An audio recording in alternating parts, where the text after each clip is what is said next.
You are now joining another episode of From East to West AMA, where sometimes we get to questions and sometimes we just talk about whatever we want. And today we don't have anybody from the West Coast because my boy Brett just had a kid. Well, his wife technically had a kid. So congrats to him. But today joining me is Elizabeth Green, the co-founder of Jungler. I don't know why I said that wrong. Welcome.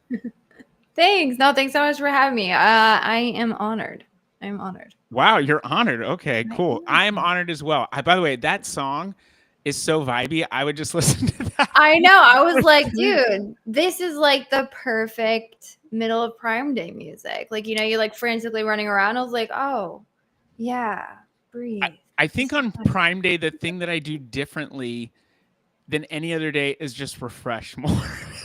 There's so much refreshing that I'm doing. Just like, all right, what's changed? What's changed? Whereas like I would probably not do that on a normal day, which is funny. I don't know if you feel that same way. If there's something else that you're doing differently. Well, like, so these days, I'm a little bit more like I'm not full ownership of accounts at the moment. I haven't been for a little while.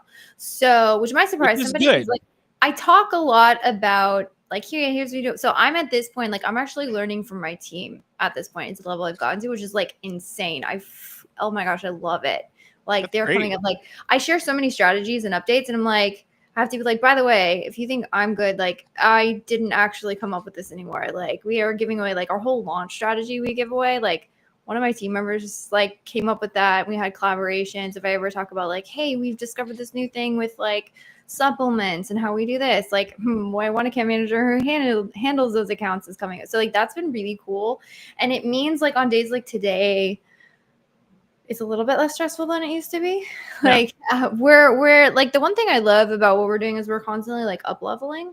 And like so today we've been like coordinating a lot with we've always been proactive, especially now that there's 4 days of Prime Day instead of 2. Prime week. It's Prime week. Yeah, like it's crazy. So we've been more like recalibrating, which like we always recalibrate internally, but for certain things we've started more of like a collaboration, like a more collaborative realignment, if that makes sense. So like one of them is like, all right, so for one of our brands where like a lot of brands this year, I don't know if you were seeing this, is like there's a little bit more strict budgeting this year. I've seen people just not doing even Prime exclusive deals. I'm guessing both anecdotally, even some of the brands we're working with. But last time, Brett and I talked about this a month ago. It's like, hey, we don't have to run as many deals. We can be more focused on the profitability side. And I'm sure just general cost increase, but also like tariff scares have caused people to be thinking more about profitability. And honestly, I think you should go for it. But if you're already at the top of your category, you don't have to run as many deals if your sales velocity is higher, because you'll bounce right back up if you're consistent. Yeah. I'm like, so what we've seen, and like I've talked to the team and like confirmed this as well. It's like prep day for today happens at the beginning of the year, to be honest. And so like what we found is that if you've been running the account well, right, and you have organic ranking to fall back on, you can fall back on that during the days of Prime Day. So that's kind of the space we're in with a lot of clients. Is we actually watch one good tip, again, didn't come up with it myself. Wish I did. It's freaking genius. Hey, you founded the company, Elizabeth. So I you did, gave and people I the hired some damn good opportunity. people. Can I That's say the that? thing is, yeah, you can. I think that's the thing that a lot of people don't get is as a founder, as an owner, you should be getting to the point where you're casting the vision and your team is the one that is executing. Now, certainly you may have to step back in to help execute. And there's nothing wrong with getting in on the ground level. There are times when I will run an ad account or go in and do something. But a lot of times I'll build the process and then I need my team to go and execute that. But that's the point is you should be elevating and delegating stuff. But you did start the company. So really, I did. you created the environment for the ideas, which is how I like to think about it. Yeah, no, that's a good point. But like the tip that we have is, so we'll watch business reports because those are a little bit more real time. They're still delayed, but they're more real time than say like ad accounts. And so you can actually calculate stuff on the ad accounts. What was that? You don't see like as much unless you're maybe using a third party software. You're not seeing the No. hourly like you do in business. Yeah, I mean, like, and then even hourly data, like you're getting hourly conversions. So, like, it's a bit, I don't know, maybe we'll tackle that next year. The one thing that we built this year that I really enjoy, because we have like a developer now who's building like really cool stuff for us. And Love so it. one of the things that we built was freaking robust. And I'm really excited to see now that we're really experiencing the power of it on Prime Day, how we'll start leveraging it through the rest of the year as well. But we built like a reporting, like a reporting tool. We have those. I'm an alerts tool. Ooh, okay. So we have like in real time as budgets run out. And the other thing is like there are some tools it's like, hey, budgets run out, but you're like, so I really more care about did budgets run out, but is it hitting these KPIs? Right. Is it for these specific products? Don't just add budget to add budget. Yeah. So what it does is it will actually like alert us on a specific time, and then the team members can actually delegate like for this specific account, what criteria does it have to meet?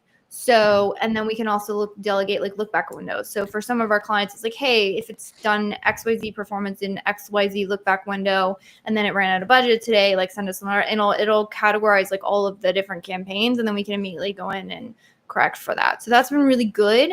Because otherwise we're like constantly just like perusing, which we're still perusing accounts, but that makes it a little bit more like real time. Yeah. You can actually react to the things that matter and that need your attention and triage that instead of just looking at the whole thing. The other piece is if something is inside, if you're refreshing an ad account, attribution could be a little bit off. It might take some time. Attribution is way off, by the way. It's way off. So like I talked to somebody who's like, oh yeah, look, it's like same day ACoS. And it's like, no. I'm like looking at past, like kind of like you said, it sounds like past performance.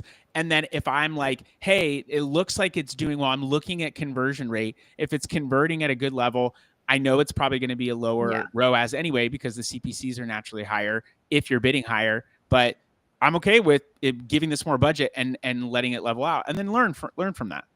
Yeah. I mean, that's are you saying there's no advertising crystal ball? Because I'm pretty sure some people feel like they have it. The only crystal ball is looking at what historically has been and projecting that into the future. Boom. Or the album Crystal Ball by Prince. That is another crystal ball. I don't know if anybody knows that. The minute I have a true crystal ball is the minute I will be the most indispensable ad agency on the planet. Like if I could come up with that, trust me. We'll hire you. Hire you. Yeah. I'd be like, well, I can 100% guarantee this outcome. Oh my gosh, you would be so in demand. You would be so in demand. I know. I would hire me at that point. Like that I think might be your new slogan. Jungler, we've got your ass crystal ball. Oh man, that would be good. Only like, gosh, the best I can do is know what the heck I'm doing on ads, be able to read the tea leaves and project that into the future and not BS anybody. Like you can make a really good educated guess, right? But then go back and say, hey, was I right? And that's the thing that I think a lot of people, they're not maybe willing to test because they're afraid of being wrong. But like when we do new creative for a client, we'll almost always run an A/B experiment because if your old content, most of the like it's pretty much never been worse. But if your content is great and that works better, then great, let's keep that. Like we had the idea, we tested it, and maybe we test something later down the road. But I want to see if it actually performs better. Yeah, no, that's 100%. And like the other thing I think is like pattern recognition, right? So like I think like you ever just in business in general, right? You hear those people who's like, oh, they've built 2 things and all of a sudden like their third one is like taking, and you're like, what the heck do they know that I don't know? Or, somebody who's like failed at a couple businesses and then something takes, it's like through everything, like if you're doing the same thing, it's pattern recognition. This is what I've learned because you've been through the loop enough times. And so like, because we know what the heck we're doing with Amazon advertising, because we've been doing it for freaking like, this is all I've done for like 6 years, 7 years. I don't know. Time blurs. Probably 8, but like you're just in a bunker underground running ads. Yes. And like, so now when I go into an ad, like I can have someone go into, like, I can go into an ads account, go and do an audit, and they say, hey, I want 4x growth and I want it this way. And I can look at it and go, that's impossible. Because I'm like, okay, because I'm reading this data point and this, and I can make my logical mathematical case of, if you want this, these two things have to be true, because I have pattern recognition. I know that item number 1 cannot be true, and there's very unlikely for item number 2 to be true. So here's how, like, you could, because like you are certain on the pattern recognition.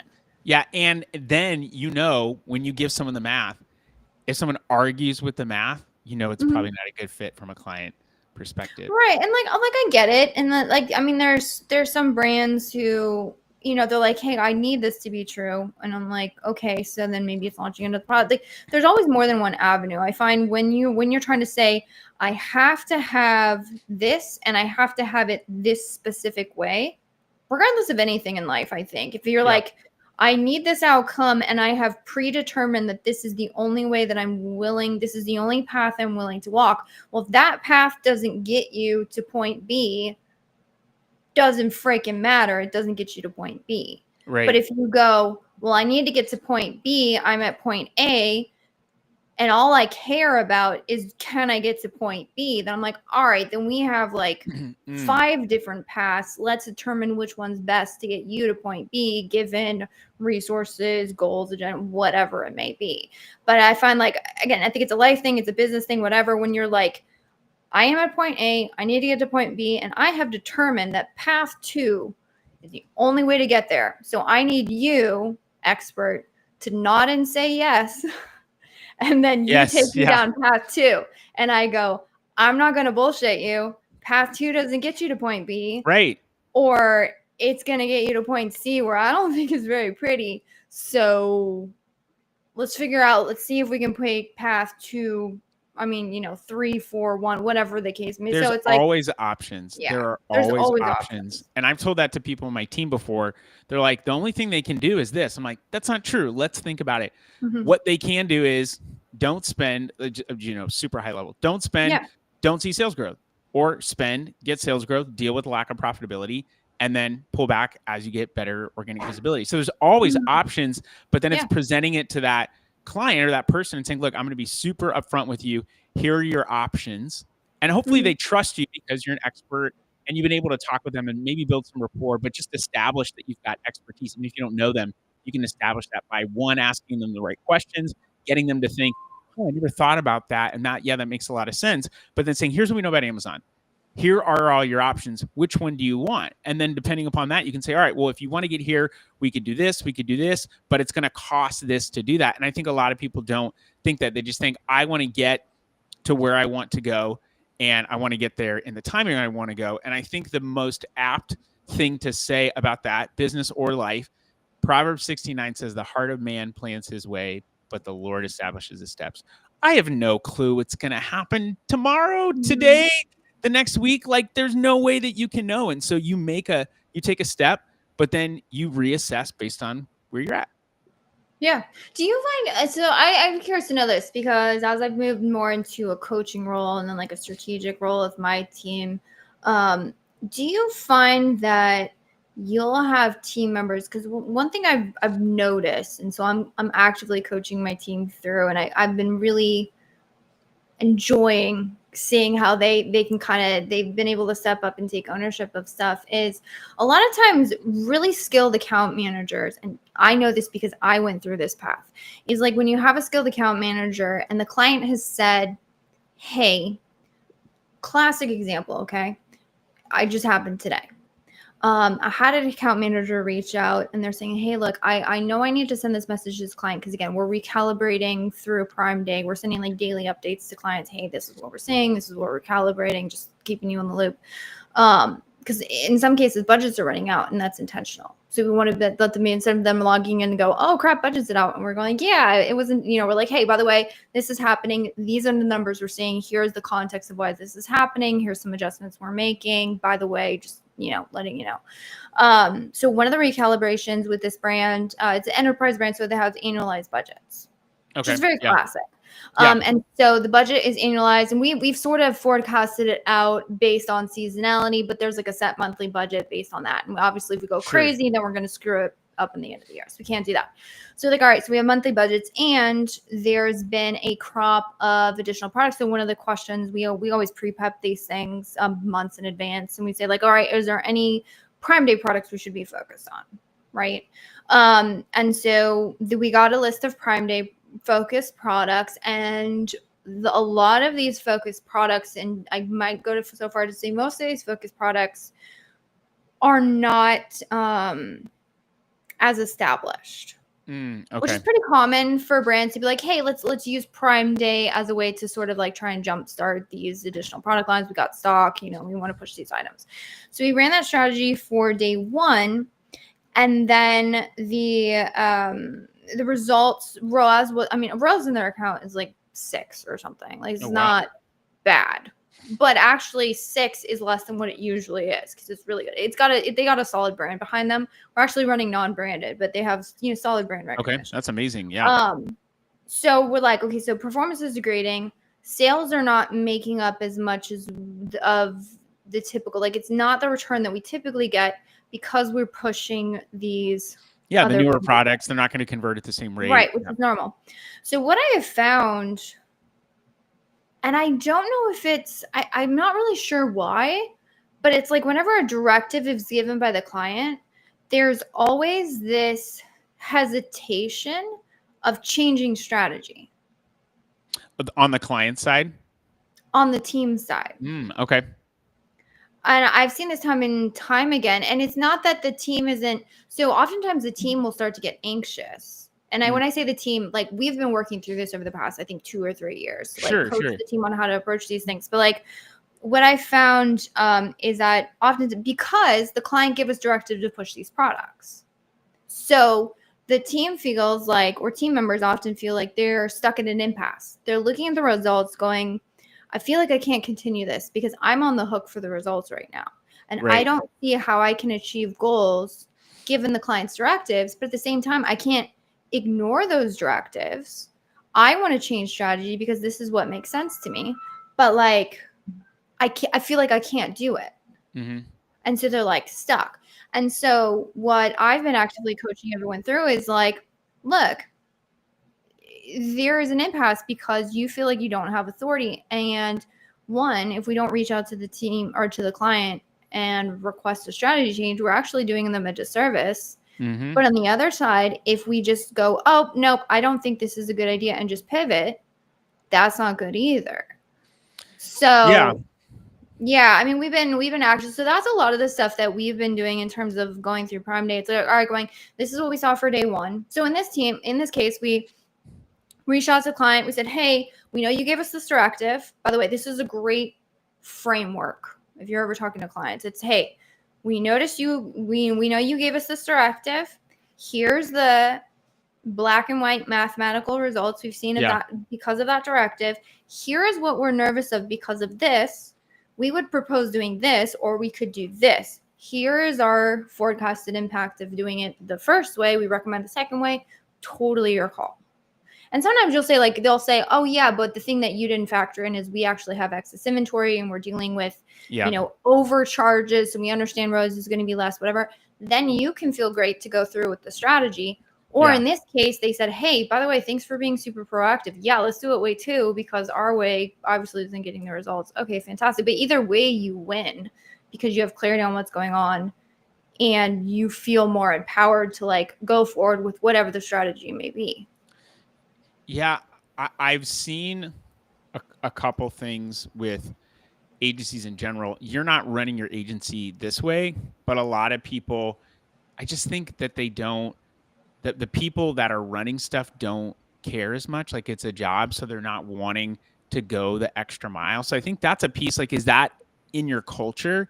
But what you're saying, it feels like people know they're on the hook for results, but what level of risk aversion or tolerance do they have? And that could be a personality thing. I'm a little bit more risk tolerant as a entrepreneur, but I also know that I could go too far. And especially if I'm, managing someone else's budget, I don't want to take it too far, and so I want to be a little bit more cautious. But there's a test called the Colbier, and it's not a personality test, but it measures your MO, or your modus operandi. Like, how do you take action? And one of the pieces is there's 4 different sections. One is quick start, and the higher your score on that, the more risk tolerant you are. The lower, the more risk averse you are. So how much risk am I willing to take on? And because then if the results do go bad, they know, someone knows that they're on the hook. So I think I think what you said is great. Like, you should always be first to market with your clients. Hey, I just want to let you know we have a problem. We're addressing it, and we'll keep you updated. Or, hey, something went wrong. We made a mistake. We fixed it. Here's what we're going to do in the future to prevent it. It's almost like writing a POA to Amazon for your account. But I've never had, and it could happen, but I've never had a client like curse me out for doing that. And the account manager has to take ownership for that. Whatever the team did, they have to take ownership. And I've talked with brands too about this, and they're like, all we want is just the honesty. We don't want to be gaslit. And most of the time they just say, hey, thanks. We appreciate that.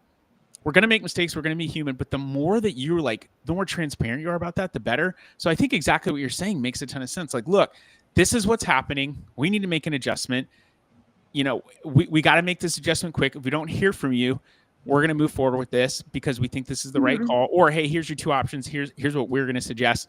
Can you let us know within the hour, or whatever the case might be? You then go and get the approval, or like, hey, why are you wanting to do this? And then you can just say, hey, if we continue on in this way, here's what we expect. That expectation setting is huge. So many people don't do that. Or they set the wrong expectations. We're going to 10x you. Okay. But then it doesn't happen, and you've built someone up, and now they're just disappointed. So I think it's risk tolerance, how tolerant they are, how much risk they're willing to take on. And then just, are they properly communicating? But like, the more you let them do that, they feel empowered. Now they know, now they're going to be more willing to do it, because you've built that pattern recognition of, hey, if I do this, I can get approval, and I'm not going to get, chewed out by my mean boss, Elizabeth. Yeah. No, I think it's, I don't know. And now we're going into the depths of communication and client communication, which is where I sit. And I think one of my, it is hilarious, because I actually would consider myself a relatively poor communicator when I started off in business. And now I would say communication is one of my stronger skill sets, which is kind of cool. But yeah, sometimes you have to develop some people say develop the strengths, because that's what you're good at. But yeah, I mean, some things are just so important, you have to develop, even if it is a weakness. Yeah. Yeah. I don't know. I think when I was greener, it felt a lot easier when a client gave a directive. Like, a lot of very early people who are early in the business, or early or new to something, especially if you're freelancing, or you're starting your agency, or you're managing any kind of thing. When the client says, hey, I need you to do this, you go, oh, okay, great, I can do this, and the client will be happy. So if I just do this, if I do exactly what you say, you're going to be happy about that. And what I found is that I am perfectly fine with pushing back on client requests. Most people are not. Not because, so what I've discovered over the years, I'm not trying to be contrarian. Like, there are some times where clients will bring strategies or bring ideas. I'm like, that is a really, like, yeah, let's test that. I think that would be amazing. Or, oh, thank you for noticing. Like, so, I mean, I lifelong learner. I'm totally open to being told wrong, or, hey, yeah, we totally, like you said, we totally missed this. Let's own this, let's go ahead and fix that. But like, in terms of, if I'm ever given, again, going into Prime Day, we had someone who wants to be aggressive, and they're like, hey, we need to like increase bids for everything for this one product, because we need to get super aggressive. And I'm like, hey, no, that's basically just a recipe for wasting your money. I'm not putting my name on that strategy, because I can guarantee you with like 99.5% accuracy that that's going to absolutely obliterate all of your profitability for this product. So no, I'm not doing it. If you want to go to the ad console and do it, be my guest. But like, people don't want to push back because they're worried about the clients, like upsetting a client. But the best thing you could do is be transparent and say, hey, look, I hear what you're saying, and you even recognize them. I guess that's a Mhm. little bit of empathy. Like, hey, totally hear Yeah. what you're saying. Here's what's going to happen if that does that, and I'm not willing to put my name on Right. that. And if that's something you want to do, I just, I want to throw that out there. Like, I don't feel good about that. And the clients, I think, appreciate that most of the time. Sometimes they just want you to be an order taker, and that's what we tell them is like, look, we're not an order taker. Yeah. We give the strategy, we align with you on that, and then we go and execute on it and then make adjustments. But if you just want us to like give us orders, like there's really no point in us even working Yeah. for you. Well, and I think that goes back to, hey, we're at point A, we want to get to point B, we're taking path 2. That's exactly it. Because it's like what I have found that whenever a client is throwing out strategies, one of two reasons. One, they just genuinely like talking about potential Sure, strategies. sure. I'll have fun with that idea. Like, yeah, let's talk really cool, interesting stuff. But more often than not, I've found when a client will start throwing out strategies, it's there's some sort of results in the account that they want, spoken or unspoken. Most of the times it's unspoken. Yeah. That they're not seeing, that they think that strategy will be the strategy to get them there. So in this case, it's again, the goal is to be aggressive. We have a certain number of units we're trying to move, and so therefore it's like, hey, are we doing everything we possibly can we do this? And I'm like, okay, cool, we're at point A. Yeah. I acknowledge you want to get to point B. I agree with you, we're going to get to point B. You're trying to take path 2. This is where I know path 2 leads. Maybe it gets us there. Most likely it gets us there with 0 or negative profits. So therefore, let's try path 1, which we're already on and we're already working on. Here's the 5 things that happen on path 1. Here's where we're at on that path. We're like, path I can guarantee you does not take you there. Path 1 takes you there. Here's how that looks like. Let's go path 1. So it's like what I found in those cases, it's acknowledging or clarifying where point B is, because if we're not getting there, we don't see we're on a path there, and then backtracking, okay, what of our options gets us there? I don't think it's path 2. It's path 1, 3, 4, whatever Yeah. that looks like, and then road mapping it. Most of the time, I think people are pointing towards different goals. And you say, all right, let's just be clear. Is this the goal? Yes. Okay. Now let's align on how we get there. And if you just have those talks, I think there's so much more. Well, one, there's a transparency and there's an openness and a relationship that you build, but people are more willing to hear you out. You got to go. I got to go. It's Prime Day. Thank you for joining me. This is another episode of AMA. Until next time.